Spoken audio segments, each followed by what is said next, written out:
Olá, sejam todos bem-vindos ao canal. Nesse vídeo de hoje, eu tô aqui para trazer algumas questões e para botar aqui nesse vídeo sobre o conceito, né, do livre-arbítrio, também para falar sobre a questão do caos e também sobre o porquê que o Deus judaico-cristão na teologia cristã jamais destruiu ou executou Satanás, né?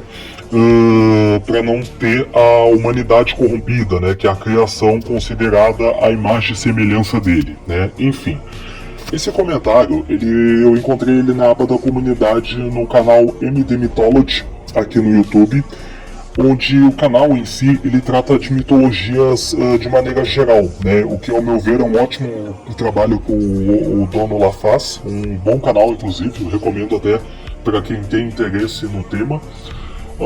E esse comentário desse internauta, ele me chamou a atenção. O que acontece?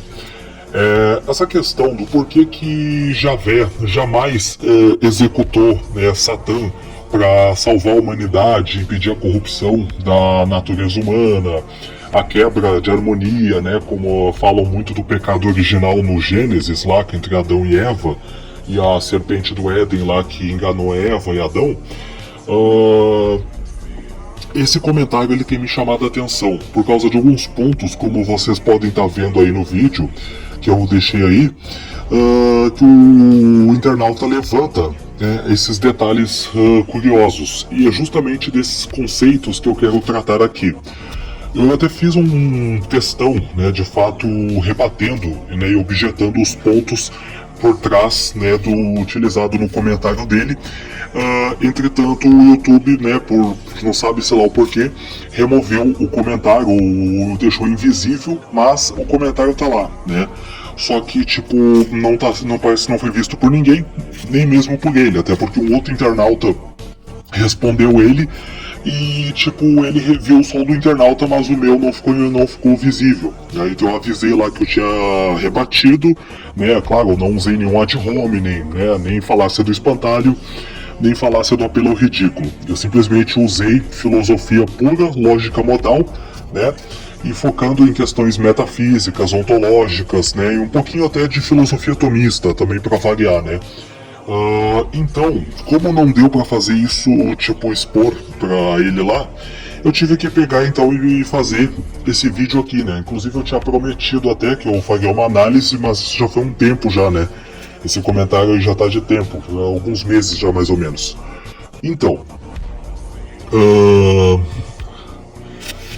como vocês podem ver aí, ele botou aqui na primeira parte do parágrafo: porque é necessário existir a maldade no universo para ter um equilíbrio no universo.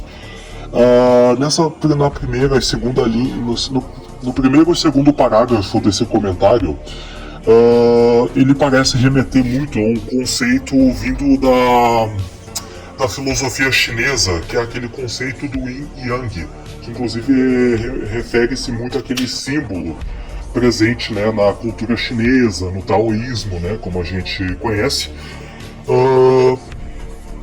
e trazer isso aí como um argumento para justificar, né, essa questão que é uma das questões mais pertinentes na teologia cristã, né, e cada uma vertente vai ter uma interpretação diferente da outra, né, mas essa aqui é uma das mais comuns de se notar. E o que acontece? Qual o problema por trás dessa questão? No momento exato que esse rapaz aí, ele bota essas palavras aí como uma justificativa, ele comete alguns erros conceituais. Quais são exatamente? Como você pode ver ali, porque é necessário existir a maldade no universo para ter um equilíbrio no universo. Sem isso, as pessoas não teriam livre-arbítrio, tá? Esse ponto do livre-arbítrio eu vou deixar mais pra frente aqui para alfinetar melhor essa questão. Se tudo fosse só bondade, seria um caos. E se tudo fosse só maldade, também seria um caos. É necessário existir o oposto de cada um, né? Esse é um conceito até dualista, né, que o rapaz aí trouxe. O que acontece? O problema é que o sujeito ele não define exatamente o conceito de caos. E há mais uma questãozinha também que é problemática. tá? Antes de eu chegar nessa questão, eu preciso apresentar um outro lado da história, né, da cosmologia judaico-cristã, que muitos cristãos, praticamente a maioria deles, se não todos, para assim, generalizar, ignoram, sabe-se lá o porquê, né? O raciocínio do rapaz, ele é muito a posteriori, como todos os cristãos têm o costume de fazer.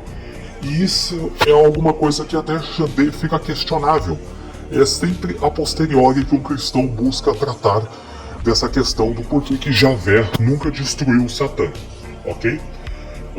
Mas o a priori, que é o que deveria ser considerado, inclusive os ateus e agnósticos cobram isso quando se trata dessa questão, os cristãos sempre procuram não tocar nesse canto, né, nesse lado. Uma vez até, né, pela internet, eu já tive um debatezinho com um católico, provavelmente no mesmo canal aí do MD Mythology lá, e aí então ele só me respondeu que Lúcifer ter se corrompido e caído do céu é um mistério, não sei o que e tal. É mais ou menos isso que alguns também vão tentar responder quando a questão é a priori, né? Enfim. Então nesse quesito, vale ressaltar que se ele traz essa interpretação baseada numa visão dualista, ele está praticamente atacando os atributos do próprio Deus que ele acredita. Por quê? Vamos mergulhar um pouquinho na filosofia cristã, né? Ou melhor, a filosofia da religião, mas também considerando o que já foi introduzido, né, por Tomás de Aquino, Agostinho de Hipona, São Anselmo, né, que foi o filósofo que elaborou o argumento cosmológico Kalam, né, na Idade Média. Teve o Guilherme de Ockham também, que desenvolveu lá na Valha de Ockham, né, e etc. Mas especificamente, a questão para ser tratada é os atributos do Deus judaico-cristão e a relação disso com a obra dele, né, em geral, da criação dele dentro do mito. O que acontece?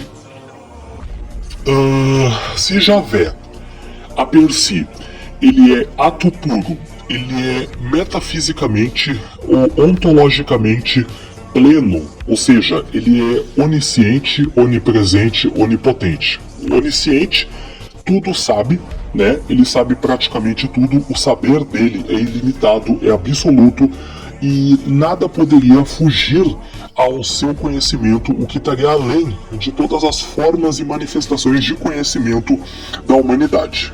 Ou seja, a humanidade, por exemplo, poderia compor, quem sabe, 5%, ou talvez 10% ou 3%, por exemplo, do saber dessa divindade, né? Também usando aqui um pouco de lógica modal, tá? Nesse quesito. Ou seja, né?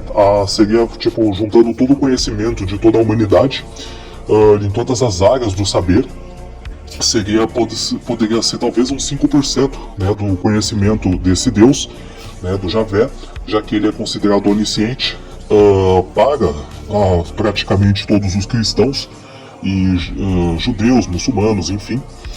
Inclusive o conceito de onipresença também, né, que ele estaria em todos os lugares por definição, né, independente da região geográfica, de localização no espaço-tempo, né, em qualquer dimensão que ele tenha criado ou fora do espaço-tempo, enfim, né, o conceito até aqui um pouquinho também de atemporal, também que envolve junto. E também onipotente. Esse aqui é o conceito mais complicado, né? Mas vamos deixar isso para outra ocasião, que é o conceito mais alinhado aí com a visão cartesiana, de que ele tudo pode, né? Praticamente, e para ele nada é impossível, né? Praticamente muitos cristãos, principalmente o pessoal do povão aí do senso comum, vai falar isso aí, né? Que para ele nada é impossível, não sei o que e tal. Alguns vão tentar, tipo, dar uma interpretação mais robusta, né? Tipo, de dar uma justificativa alternativa pro conceito de onipotência. Tem alguns que vão dizer que a onipotência dele implica a autoridade sobre todas as coisas, né? Eu já vi esses tipos de interpretações aí, né? Tem suas variáveis, né? Mas em geral, ou seja, ele detém toda a fonte de poder absoluto né? E ele seria a perfeição total, né? O ato puro, né? Acho que você já entendeu, né? Toda a questão dos atributos ontológicos e metafísicos desse Deus. Perfeito. Considerando isso, esse quesito aqui, ó, que o rapaz aponta da questão do que teria que haver um equilíbrio no universo, isso não faz sentido, dado o fato de que esse Deus, ele tendo onipotência e onisciência, ele poderia criar um cenário de mundo possível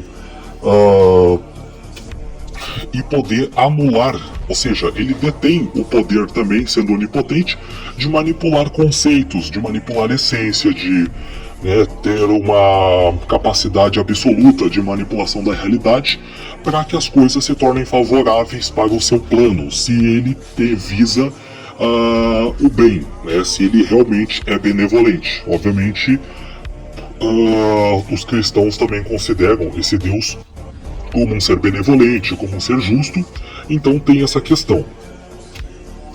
Ele poderia criar um cenário de mundo possível onde o mal não existisse. Mas aí quando o rapaz aqui pega e aponta, que se tudo fosse só bondade, seria um caos. Mas qual o conceito de caos que ele está aplicando aqui? Em que sentido seria um caos? Dado o fato de que o bem é concebido como a presença de coisas como o amor, a paz, a humildade, a prosperidade, a união, a harmonia, gratidão, o respeito e coisas relativas a isso, né, que fomentem aí uma situação mais equilibrada, né, em um cenário de mundo possível onde praticamente fosse uma utopia, né, como podemos conceber se a gente usar lógica modal para essa questão. Ele poderia criar esse cenário, dado o fato que ele detém todos os atributos de máxima grandeza para essa finalidade, né? Então essa consideração não faria sentido. Agora outra questão que também fica também é se ele é perfeito, né, a per si, ele é o ato puro, ele é o ser com os atributos de máxima grandeza, ele é pleno, e isso, né, a criação em geral reflete, né, a grandeza, o poder desse ser, por qual via, por qual caminho, como que surgiu, como que brotou do mal dentro do coração de Satã, ou seja, do anjo Lúcifer, que foi um anjo caído e levou uma parte dos anjos dos céus na cosmologia judaico-cristã. De onde o mal surgiu? Como que Satã pode ser considerado um mal absoluto e um ser malevolente sendo o oposto do Deus judaico-cristão, se na verdade ele foi criado até com perfeição, né, sendo criado como um anjo de luz? Por acaso esse mal, será que isso não seria oriundo do próprio Deus Javé? Será que não foi ele, talvez, o autor que permitiu o mal brotar e nascer misteriosamente no coração de Satã? Essa é a questão que fica no ar. E a outra questão também que é a priori, que os cristãos também não respondem. Você pode ver que não tem o que ser respondido. Justamente porque eles simplesmente fazem de tudo para que a responsabilidade não seja do Deus no qual eles acreditam, certo? Então é outra questão problemática também, né? Como é que o mal se originou e brotou no coração de Satã, né? É uma questão que fica no ar. E até hoje também os cristãos não conseguiram responder essa questão.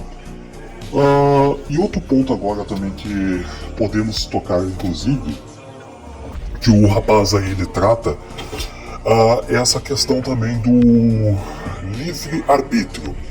O livre-arbítrio em si é uma das crenças centrais no cristianismo, né? Só que, historicamente, ela não é uma crença original da fé cristã. Não foi uma coisa iniciada com o cristianismo, esse conceito. Essa é uma crença mais antiga ainda, ela vem logo da antiguidade com os persas. Os persas, eles foram um dos primeiros povos monoteístas da história humana, né? Eles tiveram, claro que também teve um pouquinho de politeísmo, obviamente, mas em destaque, a religião que se destacou muito na antiguidade entre os persas era o zoroastrismo, que era também uma religião que detinha esse conceito de dualismo que o rapaz aí apresenta. E ela também trazia essa questão de livre-arbítrio também, né, em seu núcleo. E a presença de um deus benevolente, né, um deus do bem, que seria o Mazda, e o Ahriman, que seria um deus do mal. E aí então, a crença do livre-arbítrio, ela foi introduzida na teologia judaico-cristã, né, logo na Idade Média com Agostinho de Hipona, né, que ele foi o responsável por introduzir essa crença. Só que o problema do livre-arbítrio é que ele tem muitos furos por trás. Até porque na realidade experimental, observável, né, que todos nós, enquanto seres vivos, sencientes, né, com atributos, né, e propriedades exclusivamente nossas, né, enquanto Homo sapiens, a gente sabe que na prática o livre-arbítrio é uma crença que não tem sentido, justamente pelo fato de que quando se pergunta o porquê que o Deus judaico-cristão, ou talvez algum anjo, um padroeiro não impede uma criança, por exemplo, ou uma pessoa, um animal, de acabar sendo vítima de algo cruel que afete a sua vida e tal, a resposta é sempre a mesma. Mas é o livre-arbítrio do malfeitor. Entretanto, onde que fica o livre-arbítrio da vítima? Ou seja, aqui a gente nota uma quebra de livre-arbítrio um do outro, ou seja, um sobrepujando o livre-arbítrio do outro. Sem contar também que vários fatores sociais, econômicos, geopolíticos, culturais, familiares, né, experiências também, inclusive relacionadas também ao nosso próprio corpo, à nossa saúde, né, às vezes alguma condição genética de nascença, como talvez alguma deficiência de algum tipo, né, por exemplo aí, como o autismo, o TDAH, o síndrome de Down, etc., podem trazer algumas dificuldades para nós, né, e inclusive sem considerar o fato também de que nós não tivemos a liberdade de escolher a nossa própria aparência, né, o nosso corpo, o país que a gente pudesse nascer, né, as condições, e o que a gente poderia ter, né, para coisas assim, digamos, mais ligadas assim ao que a gente vê na ficção, como superpoderes, né? Inclusive isso começou com as mitologias mesmo, né? Que a gente não teve essa liberdade também de escolher se a gente poderia ou não ter superpoderes, né? Isso é uma coisa muito estranha também, né? Que a gente vê que não tem esse livre-arbítrio. Sem contar também que a gente é totalmente governado nesse mundo que a gente vive pelas leis da física, como a lei da gravidade, por exemplo, né? A gente só consegue andar, né, sobre o solo, né, sobre a Terra, porque estamos sujeitos à lei da gravidade, né? E também na água também, a gente não tem a mesma adaptação que os seres vivos que habitam o ecossistema marinho. Então é mais outro sinal aí de que a crença em si no livre-arbítrio também já não faz sentido. Como eu estou apontando esses detalhes, são coisas muito complexas e muito mais além do que se imagina. Né? Não é meras escolhas. Às vezes as nossas escolhas que fazemos, às vezes nem nem é originalmente nossa. Às vezes pode ser relacionada a instintos nossos, a coisas que nos ensinaram, a outros fatores externos também, né? Então, a crença no livre-arbítrio, ela não é muito sustentável na prática.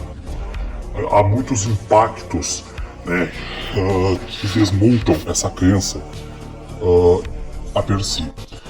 Então, há mais um ponto que eu gostaria de levantar, e como eu estou fazendo esse vídeo editado aqui, eu vou ter que pegar agora e vou ter que dar uma editadinha aqui para poder continuar o áudio. Então, só um pouquinho, me aguardem que eu já retorno. Outro problema relacionado à crença no livre-arbítrio, também para mencionar, é o que está na Bíblia, em Deuteronômio capítulo 28. Nesse capítulo inteiro, a gente vê o próprio Deus Javé aplicando um ultimato a um personagem lá, do qual ele fala, se você me servir, né, isso eu tô falando em resumo, né, do que é que tá lá, mas é uma passagem que tem quase mais de 60 versículos detalhando tudo.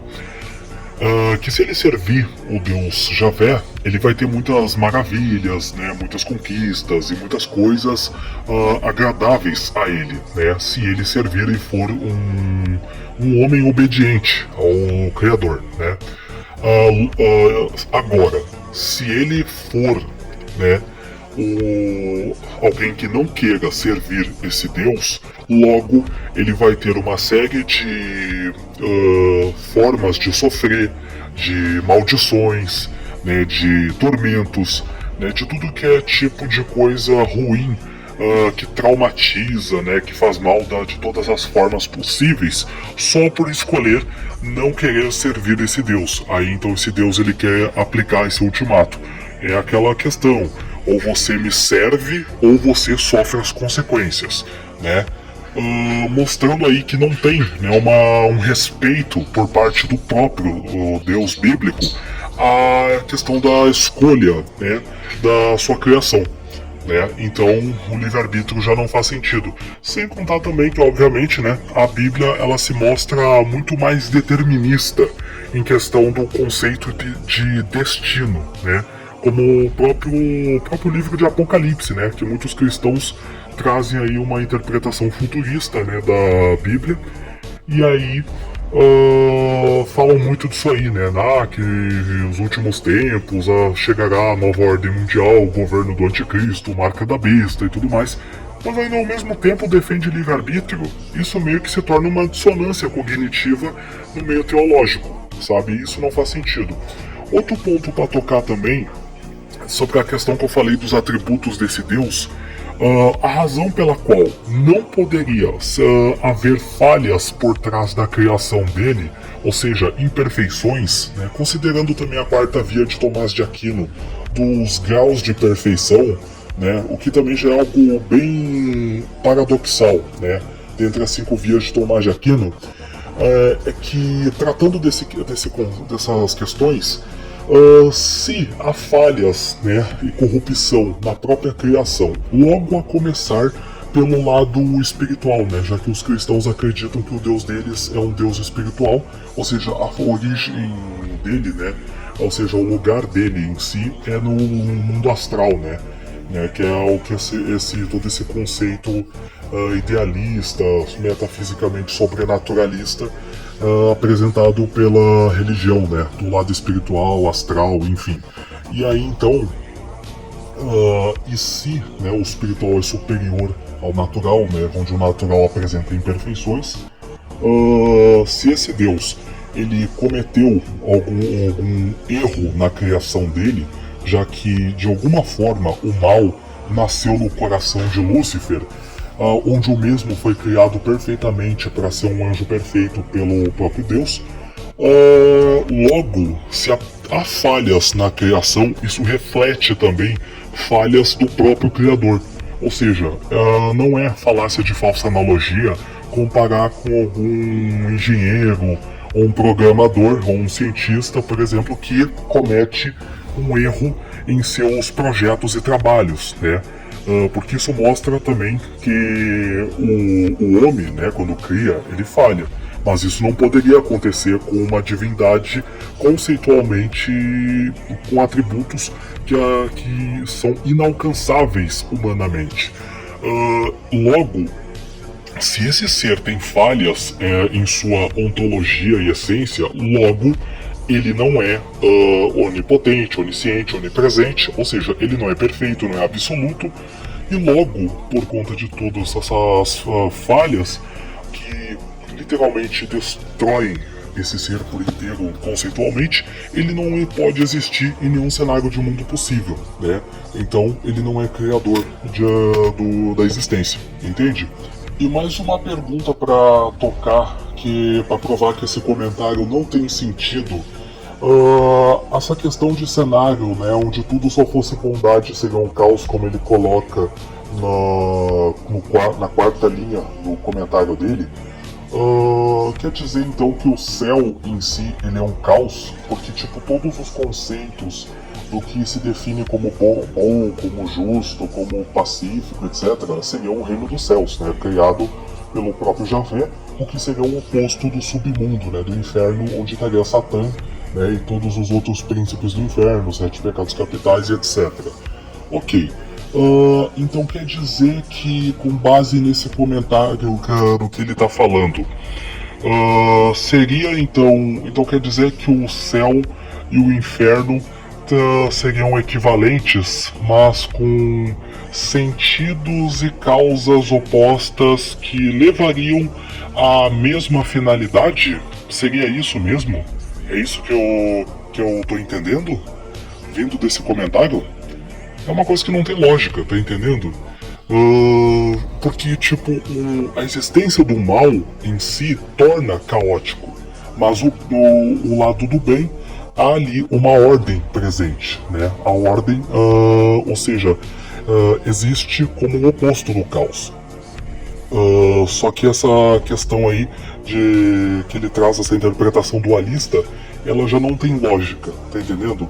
Porque, tipo, a ordem e o caos existindo, simplesmente vai falar mais pro lado do caos do que pela ordem. Ou seja, tipo, se anulasse o caos, a ordem prevaleceria, né? Então não teria sentido essa visão dualista, dado o fato aí de que é esse tipo de cenário concebido na visão dos cristãos sobre o reino dos céus, né? Eu tô pegando justamente o que é conceitualmente apresentado e mostrado, né, na teologia judaico-cristã, né, que se você for bom, né, se você acreditar em Jesus e seguir o que ele pede, etc., né, seguindo todo um arcabouço, né, apresentado aí por algumas vertentes do cristianismo, né, cumprir os 10 mandamentos e tudo mais, né, você será salvo, né, e você vai pro reino do céu.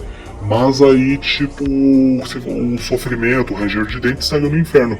Ok, mas então quer dizer que será que não seria um tipo de inferno lá no céu?